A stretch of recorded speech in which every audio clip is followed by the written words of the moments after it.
Vamos allá al libro de Lucas, capítulo 8, siempre. Capítulo 8, y vamos a leer versos 22 al 25. Dice la bendita palabra de esta manera. Aconteció un día que entró en una barca con sus discípulos y le dijo: pasemos al otro lado del lago. Y partieron. Pero mientras navegaban, se durmió y se desató una tempestad de viento en el agua. Y se anegaban y peligraban. Verso 24. Y vinieron a él y le despertaron diciendo: Maestro, maestro, que perecemos. Despertando él, reprendió al viento y a las olas, y cesaron y se hizo bonanza. Verso 25. Les dijo: ¿dónde está vuestra fe? Atemorizados se maravillaban y decían unos a otros: ¿quién es este que aún los vientos y las aguas mandan y le obedecen? Entonces, hermano, este es el libro de Lucas, ¿verdad? Entonces, hace 8 días, no hace 15 días, ¿verdad? Veamos ¿verdad? La naturaleza obedece su voz, ¿verdad?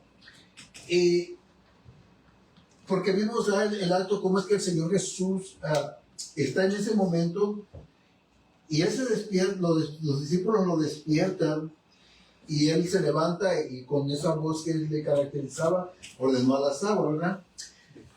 Y veíamos los puntos que veíamos hace 8 días eran, ¿cuáles eran? A ver, ayúdenme.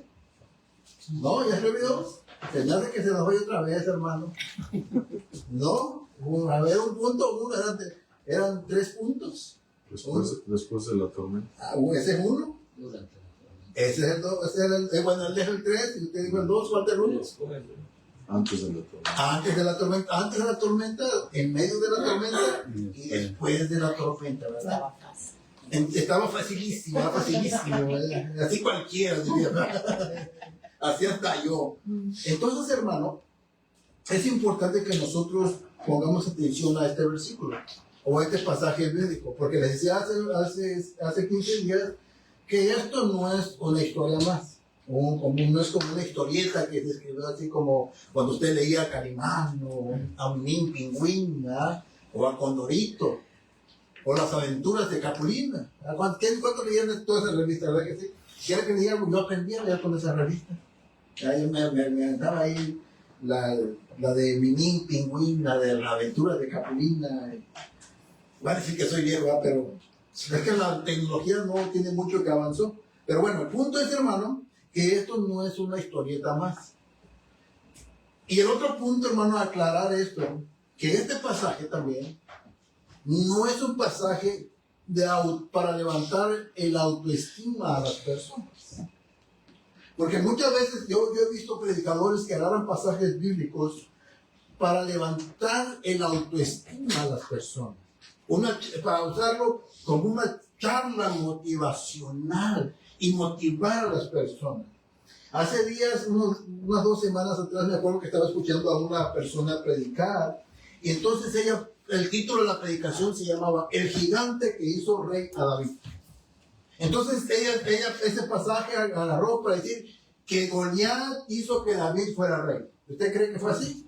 No, claro que no. Goliat no hizo que David fuera rey. David ya Dios lo había elegido desde antes, ¿verdad? Pero como a veces, pero a la gente le gusta eso, ¿verdad? Entonces la gente contenta y entonces se levantan de ahí buscando a su Goliat y los va a hacer rey, ¿verdad? Salen de ahí, ¿no? ¿Dónde está mi Goliat? Yo lo quiero derrotar. ¿Dónde está mi Goliat para derrotarlo y llegar a donde Dios me quiere llevar? No, hermano. La Biblia no es para levantar nuestro autoestima. Tampoco, entonces, el otro es la Biblia, hermano, o este pasaje bíblico se estableció para aclararnos la grandeza del Señor Jesús. Para aclararnos la revelación que Jesús hace ante sus discípulos antes de la tormenta, después, en medio de la tormenta y después de la tormenta. ¿Cuál es la conclusión que llegaron después de la tormenta? Espérese hasta el final. Espérense hasta el final, no se la voy a decir ahorita, porque es la respuesta que viene al final. Y otro punto, hermano, este pasaje no es para hacernos tampoco a nosotros, para hacernos ver qué tan grandes somos nosotros, sino que este pasaje, hermano, es para hacer ver qué tan pequeño es el ser humano frente a las circunstancias difíciles. Escuche bien, este pasaje es para hacer ver, hermano, qué tan pequeño, qué tan insignificante es el ser humano ante las circunstancias de la vida o frente a la naturaleza, como se dio en este caso con los discípulos. Entonces, el tema es, ¿cuál es el tema? Ahí está abajo. ¿Dónde está vuestra fe? ¿Dónde está vuestra fe? Es la pregunta que el Señor Jesús le hace a sus discípulos. ¿Dónde pues está vuestra fe? El que pretende tener fe la tiene que tener depositada en alguna parte. El que tiene fe, todo el mundo tiene fe. Algunos tienen fe, pero su fe la depositan en creer que no hay Dios. Ellos tienen fe que no hay Dios. Ellos tienen fe que aquí se mueren y aquí se acaba todo. Esa es su fe. Ellos dicen que no tienen fe, pero tienen fe. Ellos tienen fe en que el universo se formó a sí mismo. Ellos tienen fe que una erupción explotó todo el universo y apareció todo bien acomodado. Así, y wow, qué milagro más. Esa es la fe de ellos, ¿verdad? Ellos dicen no tener fe, pero tienen fe en estas cosas. Ahora el punto es, ¿dónde está nuestra fe? ¿Dónde pues está nuestra fe? Que es la pregunta que el Señor Jesús hace a sus discípulos durante esta trayectoria. Entonces, hermano, en este pasaje de Lucas 8, la fe verdadera se basa y se sostiene en la palabra de Cristo. La fe verdadera se basa y se sostiene en la palabra de Cristo.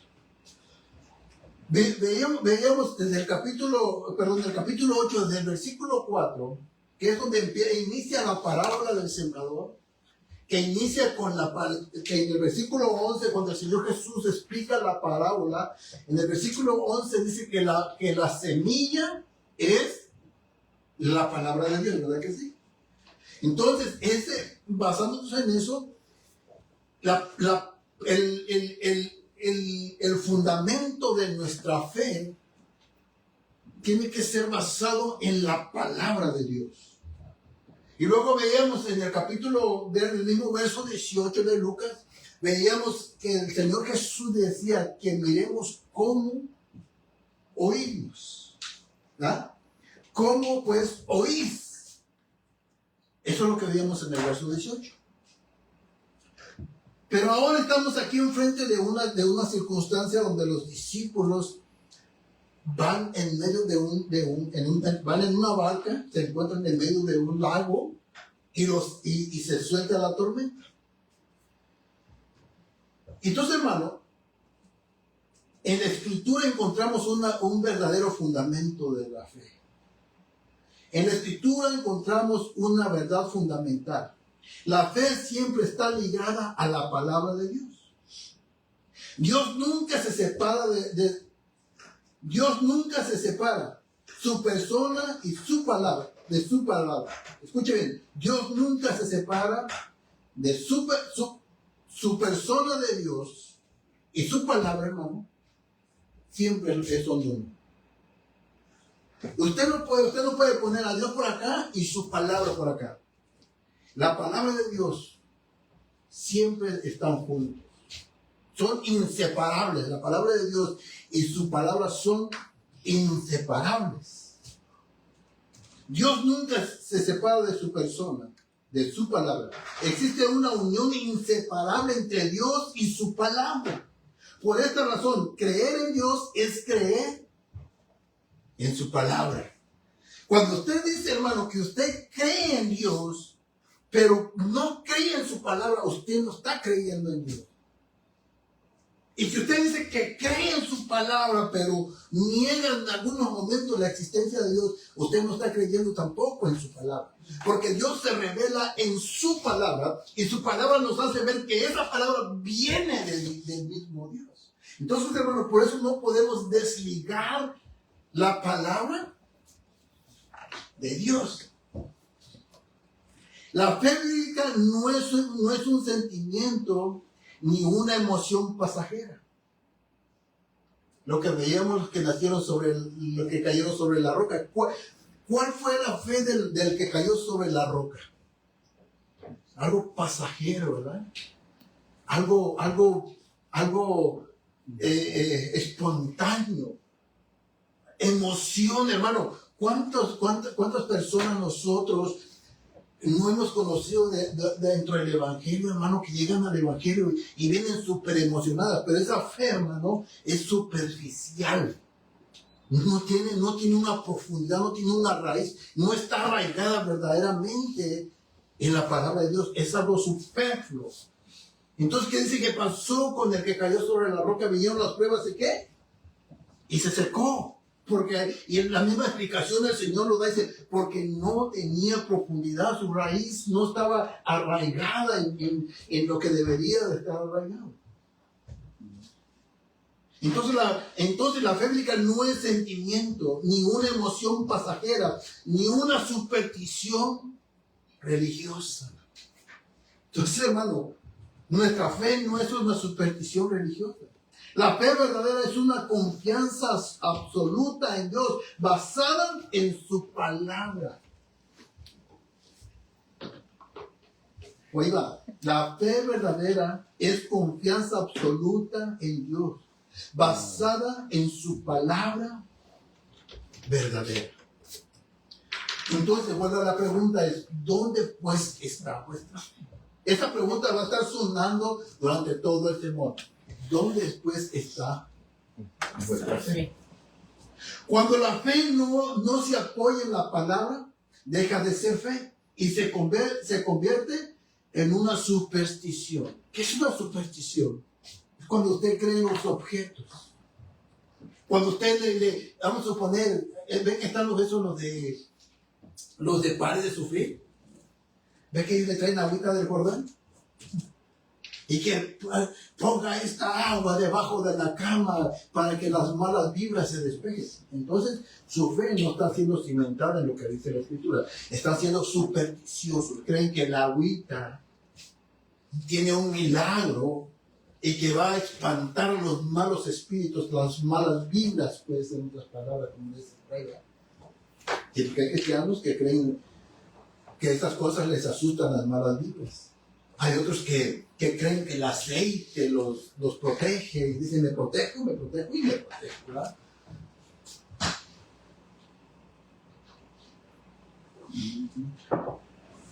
Pero esa no es fe verdadera, es una superstición. La superstición descansa en objetos, en rituales, emociones. La pregunta otra vez entonces, ¿dónde pues está vuestra fe? ¿Dónde está vuestra fe? Pero la fe bíblica descansa en la palabra dicha por Dios. La fe bíblica descansa en la palabra dicha por Dios. Por eso la Escritura muestra constantemente hombres que actuaron conforme a la palabra recibida. Ahora, cuando digo palabra recibida, hermano, estoy hablando que la palabra que ya tenemos establecida. No que alguien le llegue por ahí y le diga, así te dice el Señor. Y muchos hermanos, muchos fundamentan su fe en esa clase de palabras. ¿Cuántas personas no andan por ahí esperanzadas a lo que un hombre les dijo, creyendo que eso es así porque un profeta de Dios se los dijo? Y creen que esa palabra viene de Dios. Y allá andan creyendo que un día van a ser los empresarios más grandes del mundo, porque alguien les dijo, yo te veo como el empresario, o yo te veo yendo a las naciones, yo te veo siendo acá, yo te veo siendo allá.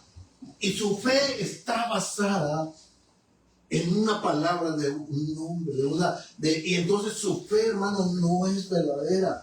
Bueno, mire, su fe es verdadera, pero está basada en algo vano, en algo superficial, algo que no es verdadero. Por eso nosotros tenemos que tener mucho cuidado, hermano, y ver dónde es que realmente nosotros estamos depositando nuestra fe.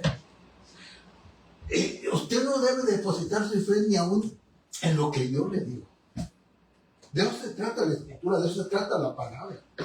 Que usted tiene que examinar realmente la palabra de Dios para que usted revise dónde está poniendo pues su fe. Porque probablemente yo lo estoy engañando.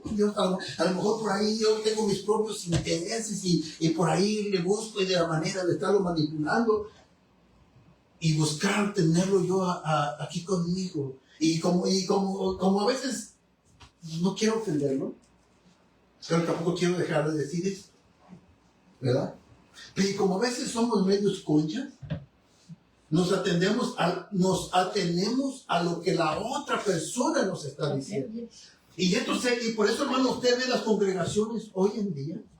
Por eso usted ve las congregaciones hoy en día, hermano, que toman la palabra de un hombre como un dogma dicho por Dios.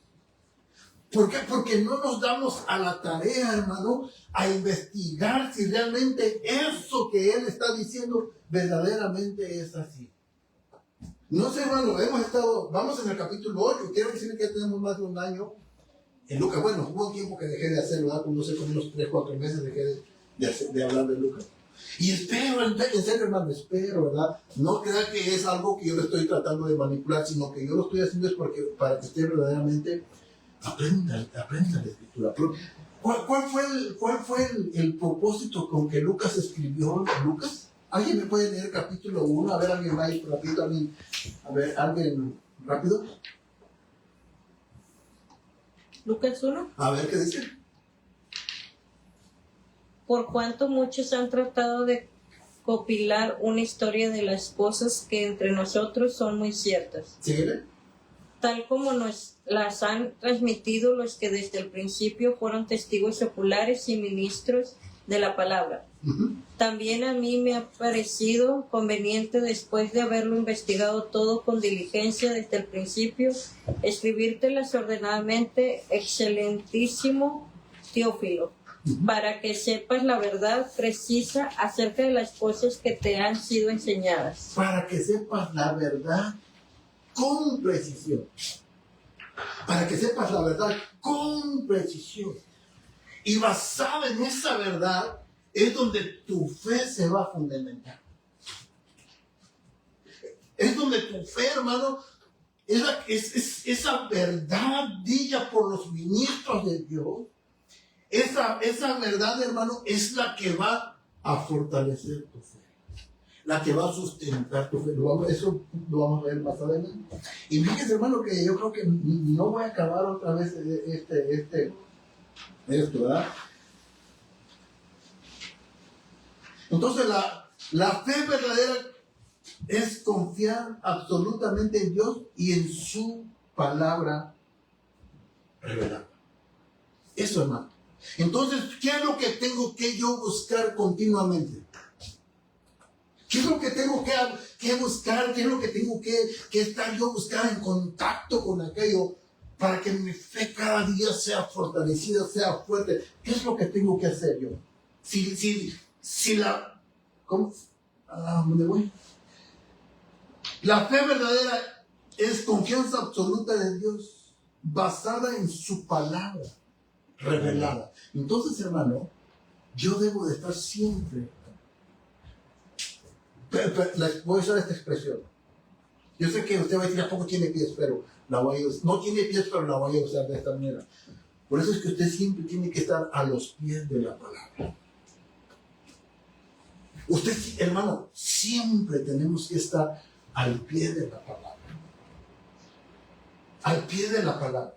No hay otra manera, hermano. No hay otra forma en la cual nosotros podamos, hermano, alimentar, sustentar nuestra fe, sino es a través de la palabra recibida, ya no que recibas, la palabra que ya fue recibida una vez, dicha por los ministros de Dios, dice Lucas.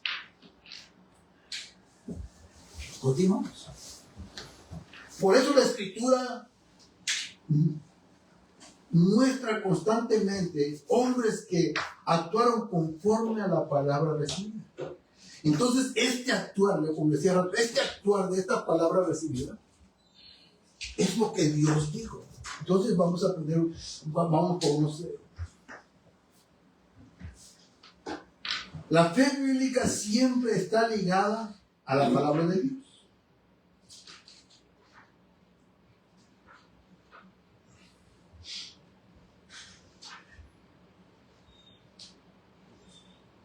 La fe bíblica siempre está ligada a la palabra de Dios. Existe una relación inseparable entre Dios y su palabra. Por esta razón, la fe no está unida a la persona de Jesucristo a través de lo que Él ha dicho. La fe puede definirse como una confianza absoluta en Dios, que se basa en su palabra. Ahí otra vez la definición. La fe puede definirse como una confianza absoluta en Dios que se basa en su palabra. Por lo tanto, una fe que no se basa en la palabra de Dios no es fe, es superstición. La fe bíblica descansa en lo que Dios ha dicho. La superstición descansa en objetos y experiencias o emociones. La fe verdadera es racional. Escuche bien esto, hermano. La fe verdadera es racional, porque responde a lo que Dios ha revelado. Cuando digo la fe racional, hermano, es que nosotros la fe que tenemos la racionamos. Viene de un entendimiento. La fe que nosotros tenemos, hermano, es una fe informada, no es una fe ciega. No sé si usted por ahí alguna vez le dijeron, no cuestione, no pregunte, usted solo crea, la verdad que sí. Y esto lo dicen con la intención de manipular a las personas. Cuando uno empieza a preguntar y empieza a decir, ¿por qué esto? Usted no pregunte, usted solo créalo. No, eso no es fe.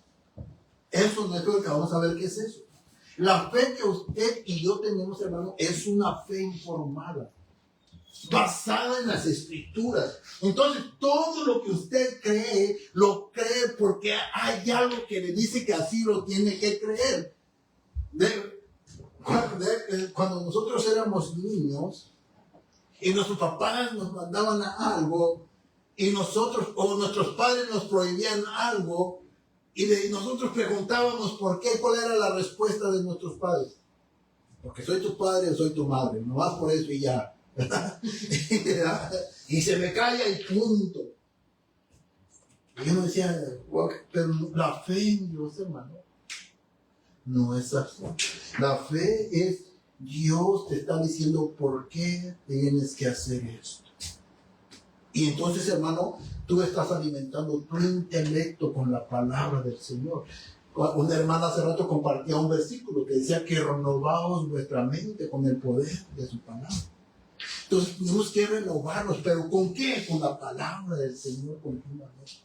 Entonces, la fe verdadera es racional, porque responde a lo que Dios ha revelado.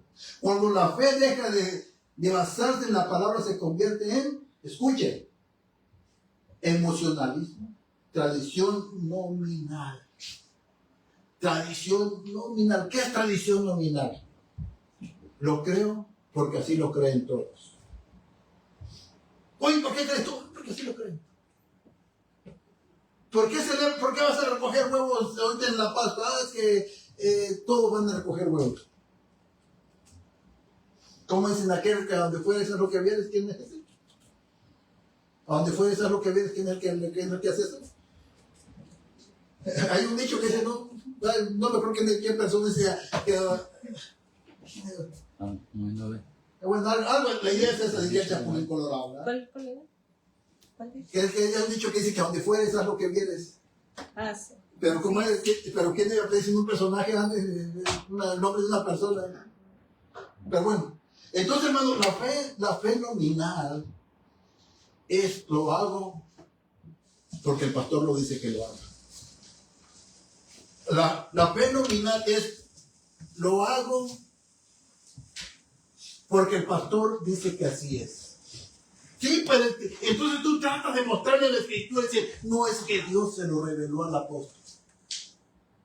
Pero es que va en contra de la escritura, sí, pero Dios le dijo al apóstol que así era. Es una fe nominal. Es que el Papa es infalible, el Papa. Pero mira, hermano, es que la Biblia dice, sí, pero no, el Papa es infalible. La Biblia sí es la palabra de Dios, pero el Papa es infalible. Entonces él se convierte en una fe nominal. ¿Por qué? Porque aquel lo dice que es así. Pero nuestra fe, hermano, no es así. Nuestra fe es basada en la escritura, en la palabra dicha por Dios. Vamos de ejemplo. En el pentecostalismo, ¿verdad? La gente cree que el aceite tiene poder. ¿Verdad que sí? La gente cree que el aceite tiene poder. ¿Por qué? Porque alguien lo dijo. No sabemos quién lo dijo, pero alguien lo dijo, creen que el aceite tiene poder. Ahí andan por las calles regando aceite. Hombre, y van porque creyendo que ese objeto tiene algún efecto, va a causar algún efecto en, no sé, en las personas o en las calles, algún efecto va a causar ese aceite. ¿Por qué? No sé. Eso me enseñaron a mí. Pero cuando ya tú te metes en la escritura, te das cuenta que no es así.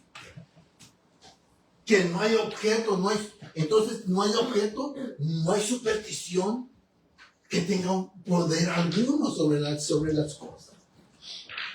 Entonces tenemos que dejar de tener esa fe nominal, que porque alguien más lo dijo, yo lo tengo que creer. Si no me lo muestras con la escritura, no lo creo.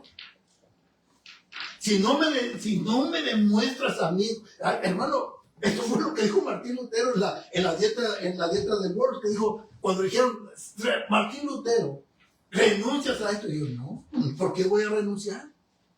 Entonces él dice, he descubierto, dice, que los concilios a menudo se contradicen.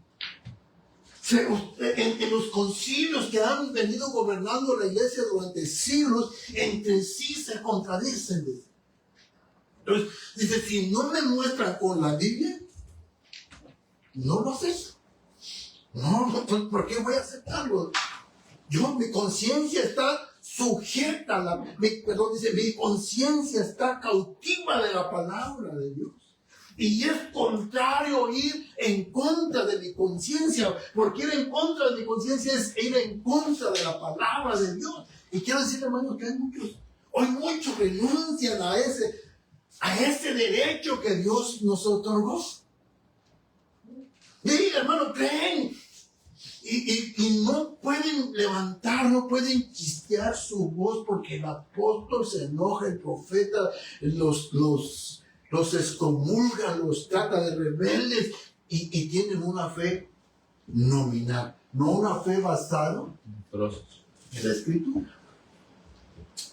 Entonces, hermano, no es una fe nominal, simplemente o simples supersticiones. Esta no es una fe verdadera. Entonces, mire, hombres que obedecieron la palabra, que obedecieron a lo que Dios dijo, que su fe fue basado en lo que recibieron de parte de Dios. Mire, dice Génesis 6:22. Dice, así lo hizo Noé, conforme a todo lo que Dios le había mandado, así lo hizo. Entonces, hermano, ¿dónde es que Noé basó su fe? En lo que Dios le dijo, en la palabra dicha por Dios. Dice Génesis 7:5, no sé por qué dice aquí, pero creo que es 7:5. Y Noé hizo conforme a todo lo que el Señor le había mandado. Entonces, hermano, la fe de Noé no fue nominal. No fue, no, pues mi padre así lo hacía. No. Yo le digo, Noé, construyete un arca. Noé mete los animales de 7 de los limpios y usted ya sabe la historia, ¿para qué se la cuenta? Pero Noé está atento a la voz del Señor. Noé está escuchando la voz y sobre esa voz él va actuando. Su fe está siendo depositada en lo que Dios está diciendo. Entonces, cuando usted lee el libro de Hebreos, usted dice que por la fe Noé. Pero esa fe, hermano, fue una fe racional. Fue una fe instruida por Dios. ¿Sí me explico? Otro ejemplo, mire, Abraham. Abraham también de la misma manera, mire, dice Romanos 4:18, vea, dice, Abraham creyó en esperanza contra esperanza. Y al fin llegó a ser padre de muchas naciones conforme a lo que se le había dicho, así será tu descendencia. Verso 19. Y sin debilitarse, 4:18-21. Y sin debilitarse en la fe contempló su propio cuerpo, que ya estaba como muerto, pues que tenía como 100 años, y también la esterilidad de la matriz de Sara. Verso 20. Sin embargo, respecto a la promesa de Dios, Abraham no titubeó con incredulidad, sino que se fortaleció en ¿qué? En fe, dando gloria a Dios. Verso 21. Estando plenamente convencido de que lo que Dios había prometido poderoso era también para cumplir. Entonces, hermano, la fe de Abraham no fue una fe superficial. O no fue una fe nominal, porque su padre Taré, hermano. Imagínense si Abraham hubiera continuado predicando una fe nominal, hubiera seguido en los ídolos como estaba su padre.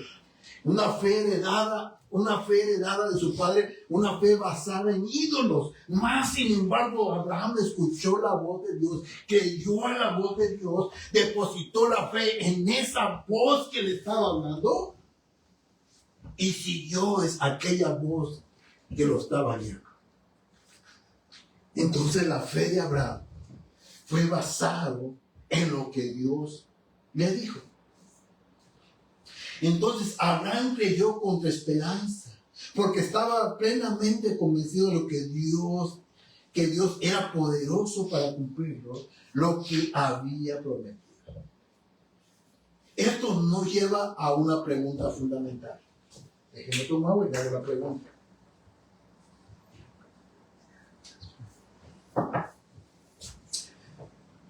Y esto nos lleva a una pregunta fundamental. ¿Cómo nace la fe y cómo se sostiene la fe? Después de haber escuchado esto, ahora vamos a pasar este paso, porque hablamos de la fe. Pero también es importante saber el origen de nuestra fe y cómo se sostiene nuestra fe. Porque va a llegar el momento en que vamos a necesitar que nuestra fe se siga sosteniendo. Porque se acuerda cuando el Señor le dice a Pedro, creo que es esta noche, ¿verdad? O no, algo así, pero sé que le dice, Pedro, Satanás ha pedido tu alma para zarandearla, pero yo he rogado al Padre para que tu fe no desmaye. En otras palabras, para que tu fe se sostenga, ¿verdad? Entonces, esto nos lleva a una pregunta fundamental. ¿Cómo nace la fe y cómo se sostiene? La Escritura responde claramente, ¿no? La Escritura no deja dudas a nada. Entonces, la palabra produce la fe. La fe que tú y yo tenemos, hermano, fue producida por la palabra de Dios. Si la palabra de Dios no hubiera venido a nuestras vidas, tú y yo no tuviéramos fe. Pero en cuanto vino la palabra en nosotros, hermano, entró en nuestras vidas, recibimos ese don de Dios que es la fe que ahora tú y yo tenemos, pero es por la palabra del Señor. Ahora la otra pregunta es, ¿cómo se sostiene esa fe? ¿Cómo es que tú y yo podemos? Tú y yo no podemos, pero ¿cómo es que Dios sostiene nuestra fe? Por la misma palabra se sustenta la fe. La misma palabra sustenta nuestra fe. O sea, nuestra fe viene por la palabra de Dios. Y esa misma palabra que trajo fe a nuestras vidas, esa misma palabra sustenta nuestra fe que hemos recibido. Por eso, hermano, la palabra de Dios es fundamental en todo nuestro diario vivir. Amén. Fíjense que por ahí una vez un señor dijo, ya no voy a decir el nombre porque luego se meten personas ahí, hermano, y me echan bronca. Pero veo por allá, por aquel lado de la calle, la primera, que tiene su iglesia acá por el 90 y se llama Marco Tulio. Pero él una vez dijo que si la escritura desaparecía, que a él no le importaba, que él tenía el Espíritu Santo. ¿Cómo? Como diría que, ¿cómo así? ¿Cómo así? Hermano, eso no es así. Nuestra fe nace por la palabra y se sostiene por la palabra. Ahora, yo puedo decir, si yo tengo memorizar la escritura en mi mente, hermano, si yo soy así una pila andante, que no lo soy. Pero dado el caso que así fuera, yo podía tal vez decir, mire, no necesito la Biblia porque yo aquí la traigo. Aquí, mire, pregúnteme un versículo así que yo le diga, pregúnteme un versículo así que yo un salmo, sí, para pregúntame el salmo 919, mire, entonces, de esa manera yo podía decirlo.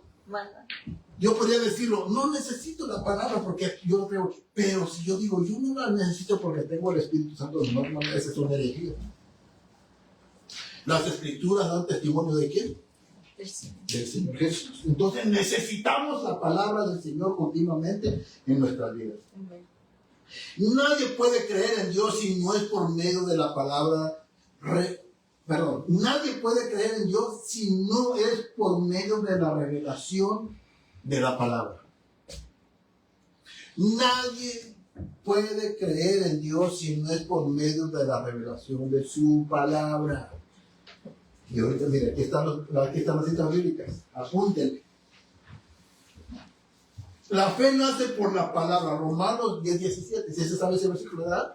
Por el oír. ¿La fe viene por qué? Por oír la palabra de Dios. Entonces, ahí es donde nace nuestra fe. La fe viene por el oír la palabra de Dios. Romanos 10:17. La fe es engendrada por la palabra. No sé si se acuerdan, pero hace como 3 semanas estuvimos viendo esta cita bíblica. Por eso ya no apunté las citas, porque dije, no, los hermanos se van a recordar perfectamente que estos versículos ya los estuvimos leyendo. Usted puede decirme, es que yo no vine. Ya bueno, yo no sé. Entonces, la fe es engendrada por la palabra. Primera de Pedro 1:23. La fe es engendrada por la palabra. Primera de Pedro 1:23. La fe se alimenta de la palabra. Mateo 4:4. ¿Se sabe ese versículo también, verdad? Porque no solo de pan vive el hombre, sino de ¿qué? De toda la palabra que sale de la boca de Dios. Entonces, hermano, mire, y la vida cristiana está completamente sostenida por la revelación de la palabra. Segunda de Pedro 1:3. Entonces, hermano, nuestra fe recibida viene por la palabra y se sostiene por la misma palabra. Y precisamente esta es la lección que los discípulos aprendieron en medio de la tormenta. Ellos aprendieron ¿qué? 3 cosas. La fe se sostiene en la palabra de Cristo. Creer en Jesús es creer en lo que Él dice. Y confiar en Dios es confiar en su palabra. Llevo 41 minutos, hermano, y no he terminado la introducción. ¿Cuál era la última escritura? ¿Perdón? La última de Pedro. Segunda de Pedro 1:3. Entonces, la fe se sostiene en la palabra de Cristo. Creer en Jesús es creer en lo que Él dice. Confiar en Dios es confiar en su palabra. Entonces, la fe verdadera descansa completamente en la palabra de Cristo y no en las circunstancias o capacidades humanas. Entonces surge la pregunta otra vez: ¿dónde está pues vuestra fe? Haciendo esta pregunta, viendo esta frase, la fe verdadera descansa completamente en la palabra de Cristo y no en las circunstancias o capacidades humanas que nosotros creemos tener. ¿Dónde estamos depositando nuestra fe? ¿O qué es lo que ve, o qué es lo que tú y yo vemos? ¿Ves la tormenta? ¿O ves tus capacidades para superar la tormenta? Es lo que veíamos hace 8 días, ¿verdad? La incapacidad de los discípulos para superar la tormenta. Cuando olvidamos la palabra de Dios, nuestra fe se debilita y reaccionamos dominados por el temor, las emociones y la incredulidad. ¿Escuchó? Cuando olvidamos la palabra de Dios, nuestra fe se debilita. Reaccionamos dominados por el temor, las emociones y la incredulidad. Todo esto se apodera de nuestro corazón, se apodera de nuestra mente.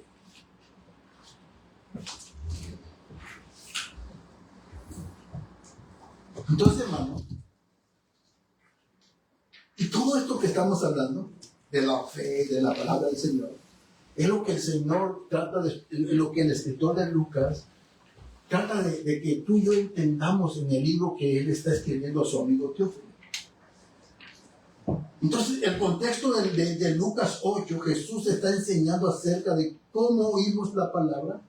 La parábola del sembrador en Lucas 4:15, la lámpara en Lucas 8:16. En énfasis, el capítulo es claro. La manera en que oímos la palabra revela la condición del corazón. No es porque yo me las quiera dar de muy buen predicador, pero si usted no ha oído mis predicaciones, pero le recomiendo que escuche no recuerdo cuándo fue que la di. Si fue, pues vamos, fue de cuando hablé de la... no me acuerdo si fue de Lucas 16 a 18 o del 19 a 20. Pero cuando hablamos de que tengamos cuidado con oír, por eso, hermano, mire, la manera en que oímos la palabra revela la condición del corazón. Entonces, ¿cómo es que tú oyes la palabra? ¿Cómo es que tú recibes la palabra? ¿Cómo escuchamos la palabra? El capítulo 8, hermano, hasta ahorita, del versículo 4 hasta ahorita, hermano, su énfasis es la palabra dicha por Dios. Por el Señor Jesús. El énfasis es la palabra dicha por el Señor Jesús. Ahora Jesús lleva a sus discípulos a una prueba práctica. No solo oír la palabra, ahora debían confiar en esa palabra. ¿Verdad? Ya les enseñó la parábola, ya les dijo que la semilla que cae en las pedregales, la semilla que cayó en la vía del camino, la semilla que cayó en los espinos y la semilla que cayó en buena tierra. Ahora Él los lleva y dice, ahora ustedes van a hacer o se van a dar cuenta qué clase de terreno son. Ahora viene el examen práctico. El otro día estaba escuchando a un hermano y él hablaba acerca de la sana ortodoxia y la ortopraxis. En otras palabras, la sana enseñanza te lleva a una buena práctica. Cuando tu enseñanza no es correcta, te va a llevar a un comportamiento incorrecto. O cuando la palabra no es bien oída, porque a veces la enseñanza puede ser correcta, pero tal vez nosotros no estamos escuchando correctamente. Vamos a dar un ejemplo, vamos a poner un ejemplo. ¿Cuántos han leído el caso, creo que es en Reyes, donde Dios le habla a un profeta y le dice, ves y das el mensaje, pero no te vayas a quedar, ¿verdad? No te vayas a quedar, das el mensaje y te regresas. Y si el profeta se fue derechito, llegó y dio el mensaje al rey Ezequías, no recuerdo el nombre del rey, pero llega el profeta y da su mensaje. Y va de regreso y le dice que le sale un profeta viejo al encuentro. Y entonces el profeta dice, no, Dios me dijo. Así típico lo que conocemos, ¿verdad? Dios me dijo, Dios me habló. Y me dijo que te quedaras. Sí, no, pero es que Dios ya me... No. Yo soy profeta, Dios ya me dijo. Dios me habló y se lo cuentó y lo convenció de que se quedara aquella noche. Y entonces, al otro día, el profeta se levantó y tomó su camino de regreso a su provincia donde él era. Al ir por el camino, dice que creo que fue un león, un oso, un león, y se lo llevó. El mensaje era correcto. Lo que no fue, hermano, fue bien recibido. O sea, no escuchó cómo es que tenía que escuchar. Por eso el mensaje, ya te estoy diciendo, es tengamos cuidado de cómo oímos. Veíamos que esa vez que Lucas dice, tener cuidado de cómo oís. Pero Marcos dice, tener cuidado de a quién oís. Entonces tenemos que tener cuidado, porque no todo el que se dice ministro de Dios es ministro de Dios. Van a decir, Dios me dijo, Dios me habló, Dios me reveló, Él se me apareció y me dijo que te dijera. Y hasta se enojan si uno no les cree. Entonces tengamos cuidado cómo oímos y a quién oímos. ¿Por qué le dije esto? Sí, por la práctica, ¿verdad? Entonces el mensaje puede ser correcto, pero nuestra percepción del mensaje puede ser incorrecto. Y entonces no vamos a actuar de acuerdo al mensaje. Entonces, tanto la enseñanza y la práctica van de la mano. Van de la mano. No solo oír la palabra, ahora debían de confiar en ella. 4 reacciones que se revelan dónde está nuestra fe. Este evento ocurrió en el mar de Galilea. Nuestras 4 reacciones. Y estas 4 reacciones son la reacción de los discípulos ante la tormenta, la reacción de Jesús ante la tormenta, la amonestación de Jesús a sus discípulos y la reacción de los discípulos ante Jesús. Entonces, hermano, estos son los 4 puntos. Llevo 50 minutos. Estos son los 4 puntos de los que debería haberles hablado hoy. Pero nos quedamos en la introducción. Le voy a dar un punto porque me quedan 10 minutos. ¿Me da chance que le dé 10 minutos? Es que fíjense que me he dado cuenta que últimamente me he estado tardando 1 hora, 20 minutos. Digo, me estoy pasando con los hermanos. Bueno, yo estaba viendo al cabo ni bien ni luego.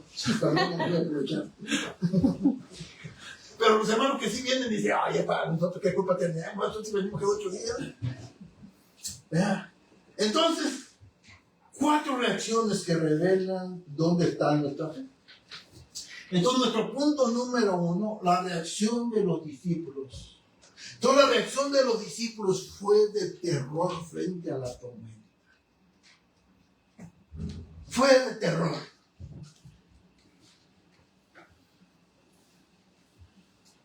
Mire, si me ayuda ahí en Lucas 8:24, no sé si lo tiene por ahí a la mano. 8:24. ¿No?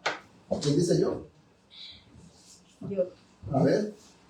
Y llegándose a él, le despertaron, diciendo, Maestro, Maestro, que perecemos. Y él levantándose reprendió al viento y a las olas embravecidas, y cesaron, y sobrevino la calma. Dice, Maestro, Maestro, que perecemos. Ese fue el clamor que los discípulos dieron al ver la tempestad que los estaba arrollando esa noche. Y hermano, y ese grito, les decía hace 15 días, que ese grito no fue un grito así como con calma, así, Señor, así como,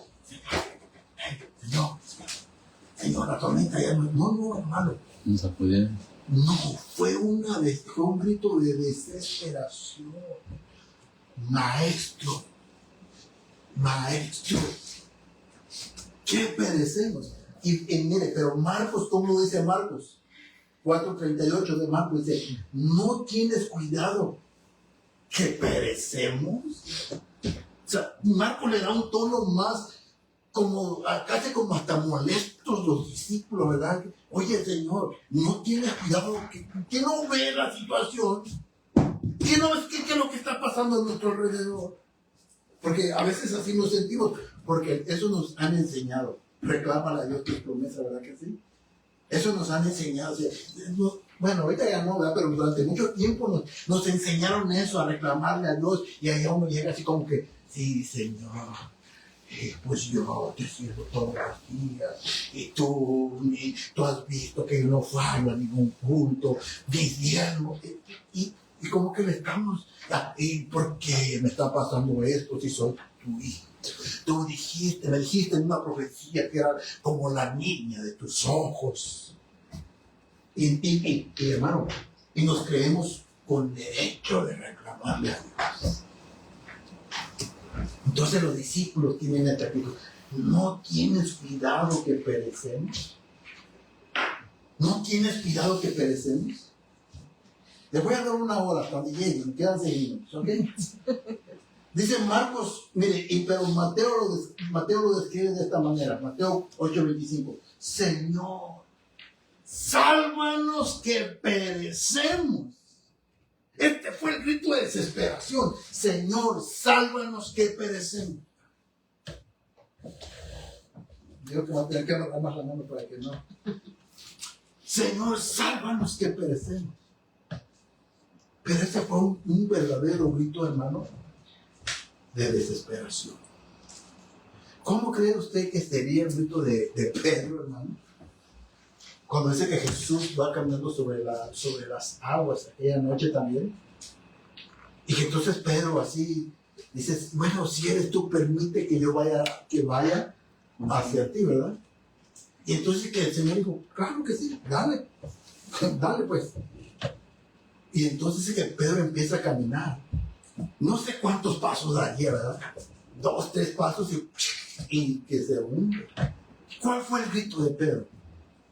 Sálvame, que perezco. Y es el mismo grito que se pega aquí. Señor, sálvanos, que perecemos. No es así como la oración que tú y yo hacemos aquí sentados.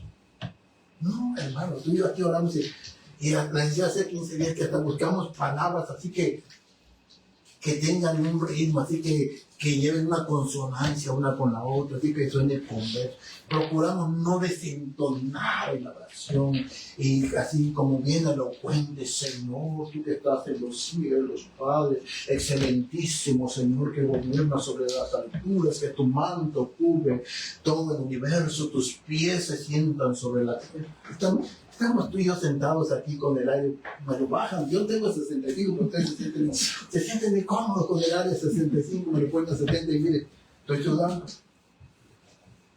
Pero los discípulos no tenían esa comodidad. Los discípulos se sentían en peligro de muerte. Sentían que si el Señor Jesús no los sacaba de ese momento, ellos iban a morir. Por eso fue ese grito de desesperación que ellos dieron en ese momento. Estas expresiones revelan el estado emocional de los discípulos. Estos hombres eran pescadores experimentados, eran expertos en la navegación. Seguramente habían enfrentado tormentas, pero esta tormenta era tan violenta que perdieron el control de la situación. Perdieron, hermano, el timón del barco. Eran hombres, hermano, al menos, ¿cuántos? Creo que 4 de los discípulos eran, al menos queda registrado que eran pescadores. Eran hombres del agua que estaban, hermano, que crecieron en ese ambiente. No sé qué edad tendrían los discípulos. Ponle tú que eran de la misma edad contemporánea del Señor Jesús. Ponle tú que estaban alrededor de entre los 25 y 33, 34 años. Pero ya hombres con experiencia en ese ámbito de las tormentas. Más sin embargo, hermano, en ese momento, la tormenta los superó a ellos. La tormenta superó sus habilidades. Por eso uno de los puntos que decíamos hace rato, que nuestra fe no se sustenta en nuestras emociones, ni mucho menos se debe de sustentar en nuestras habilidades. Porque si llega el momento en que nuestras habilidades quedan rebasadas por las circunstancias, hay enfermedades que rebasan el conocimiento médico, donde el médico dice, solamente un milagro lo puede salvar. ¿Por qué?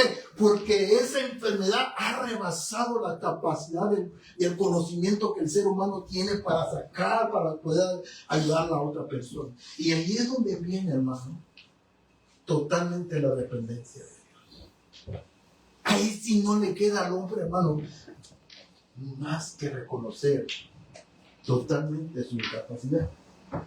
Aunque hay hombres que aún ni en su lecho de muerte reconocen eso. Se dice que Stanley, el dictador ruso, que gobernó Rusia por mucho tiempo, se dice que él era ateo. Y entonces en sus días de muerte, se dice que él levantó su puño contra Dios y le decía, Dios, te odio, te odio. Y entonces a lo que su hijo se acerca y le dice, bueno, ¿por qué odias a Dios? Se supone que no existe, ¿verdad? Bueno, el punto es que hay personas aún que ya están convalecientes, pero la dureza de su corazón, aún y ahí, hermano, se arrepiente. Hay un caso de un hermano, un predicador, me gustaba, ya falleció el hermano, se llamaba Arce Sproul. Entonces él cuando está predicando acerca del infierno, entonces él habla de que en el infierno dice que será el lloro y el crujir de dientes, ¿verdad? Y entonces él dice que el lloro y el crujir de dientes, se dice que muchos cuando estén en el infierno van a llorar de arrepentimiento, se van a arrepentir de no haber creído al Evangelio, de no haber creído en la palabra de Dios y venir al arrepentimiento y fe, que muchos se van a lamentar de no haber escuchado el mensaje de salvación. Pero será demasiado tarde, ya no hay vuelta de hoja. Entrando en el infierno, hermano, no va a haber novenario, ni rosario, nada que te saque de ahí. Ni que ven a clamar 7 días para que Dios te... No. Esto es una farsa, una enseñanza, hermano, diabólica. Una vez entrando en el infierno, nadie sale de ahí. Bueno, entonces el hermano decía que muchos estando ahí se van a arrepentir y van a llorar de no haber escuchado el mensaje del Evangelio. Pero dice que también es el crujir de dientes. Entonces dice que ese crujir de dientes, hermano, es de personas que van a estar en el infierno y van a levantar su puño contra Dios y van a rechinar sus dientes, así como cuando usted está bien enojado. ¿Cuántos se han enojado así? Que sí, dice que entonces muchos van a rechinar sus dientes de odio contra Dios por tenerlos en ese lugar. Muchos van a rechinar sus dientes por estar en aquel lugar. Entonces, hermano, estos hombres eran expertos, pero fueron rebasados por las circunstancias. Entonces, no confíes en tu habilidad. Y ya lleva una hora, ¿verdad? Bueno. Déjeme busco la manera de cerrar aquí, a ver si no me voy hasta el final. Entonces, seguramente habían enfrentado tormentas, pero esta tormenta era violenta, que perdieron el control de la situación. Y podemos imaginarnos cuánto tiempo estuvieron intentando controlar la barca. ¿Cuánto tiempo se imagina usted que los apóstoles hayan estado tratando de decir, no te preocupes ahorita? Le decía Pedro al Simón, no te preocupes ahorita. Y le había dicho Santiago, despierta al Señor. No, ahorita nosotros controlamos. Y tú y yo sabemos, Andrés, acuérdate que hemos estado en otras iguales y hemos salido adelante. Pero más sin embargo, esta tormenta perdieron el control y no pudieron liberarse más que venir al Señor Jesús y decir, Señor, sálvanos que perecemos. Sálvanos que perecemos. Entonces, hermano, esa tormenta que los discípulos, la experiencia que ellos tuvieron en esta tormenta, ¿sabe a dónde los llevó? A los pies de Cristo. A los pies de Cristo. Es ahí donde toda tormenta, hermano, es donde debe llevarnos. Y le decía hace rato, la tormenta no era para revelar la capacidad de los discípulos. No era para manifestar qué tan capaces eran los discípulos, sino que esta tormenta, hermano, manifestó la incapacidad, la pequeñez de los discípulos ante las olas del mar. Por eso, hermano, con esto termino. Por hoy.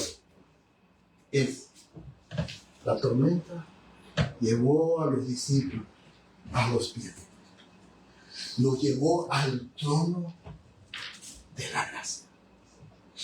Pero este llevarlos al trono de la gracia es por una fe que ellos habían recibido por la palabra de Dios.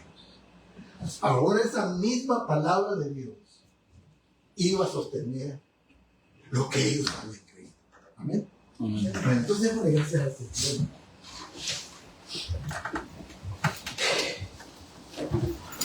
Y pidámosle, hermano, que ayude nuestra fe, que fortalezca nuestra fe y que sigamos aprendiendo cada día a depositar nuestra fe en Dios. Bendito Dios, aquí estamos.